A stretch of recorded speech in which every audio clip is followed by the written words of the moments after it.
Democratic Congressman Adam Smith, Washington State, ranking member, House Armed Services, joins us now from Washington. All right, Congressman Smith, always good to speak to you. A couple of things on Venezuela. First of all, the president did that interview in the Oval Office with reporters from the New York Times saying that U.S. oversight of Venezuela could last for years. His quote to the Times was, "Only time will tell," when they asked him how long the administration will demand direct oversight of Venezuela. Your thoughts on that timetable? Well, that's deeply concerning. That's a long-term commitment in nation building. The President Trump ran for office, and I think correctly so, saying that we had stumbled into that in too many places, in Afghanistan, Iraq, Libya, elsewhere. That taking on that responsibility wasn't in the U.S.'s best interests. It, distracted us from much more critical needs here at home. I think he's right. Taking on that long of a responsibility in Venezuela directly contradicts what Trump said during the campaign, and I think it's a mistake. In the Senate today, they did pass that war powers resolution with help from some Republicans. What do you expect going forward here in the House, for example, with the caveat that the president would likely veto anything, right, that comes out? Yeah, no, that's true. This is not likely to become law, but it's a strong statement to have Republican members now trying to rein in President Trump's power, something they really haven't done much of, even as President Trump has expanded that power. In fact, we've just seen in the interview in the New York Times where President Trump said the only restraint on his power is his own morality. The law doesn't apply to him. The Constitution doesn't apply to him. Apparently, Congress is irrelevant. So, yeah, I think it's a positive step that they're willing to check that power. And hopefully it will send a message to the president that there's growing dissatisfaction with his policy choices, particularly around Venezuela. I hope the House will take it up and pass it as well. Would that message have any effect, in your view, on this president? And if not, what do you think he has in mind? I mean, what are you looking at now that comes next? I mean, where's your focus? Is it Colombia? Is it Greenland? I mean, there's been so much talked about even this week. Yeah. Well, the main focus is on trying to rouse the American people to the idea that we are losing control of our representative democracy, that President Trump is taking this over for himself at our expense, and whatever the issue is. And certainly with the outline that you just laid about what President Trump envisions for the Western Hemisphere, the notion that he's going to be like the emperor of Latin America, yes, let's focus on that and why that's such a bad idea for America.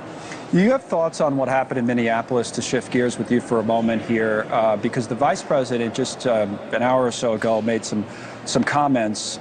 He was in the White House briefing room taking questions from reporters about the shooting by that ICE officer yesterday of the 37-year-old woman. And here's what J.D. Vance said about the woman.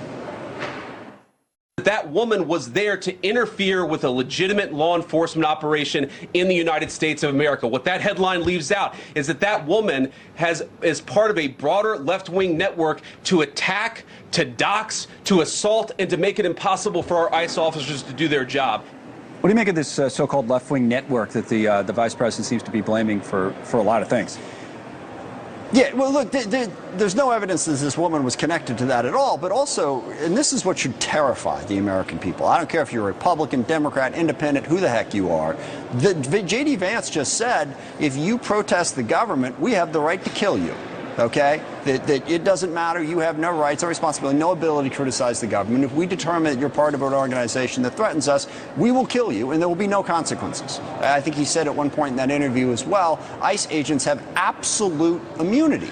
This administration doesn't just condone the excessive use of law enforcement force, they encourage it. And that means every single one of us is vulnerable to what they might do. And they're flat out saying, screw you. We don't care. There's no accountability. We can kill who we want when we want. I think his argument was that it was, his argument, whether you agree or disagree, was that not that we could kill you whatever we want, but that this was an act of self-defense. And his argument was that no one would argue with that it was clear.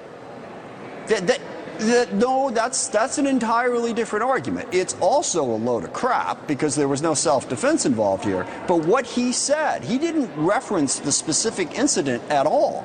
He said this woman is part of this larger organization that is trying to disrupt ICE, and therefore that is a justification for killing her. He didn't say that there was an imminent threat to the life of a law enforcement officer. Again, he said she is part of a larger organization that is trying to disrupt what ICE is doing.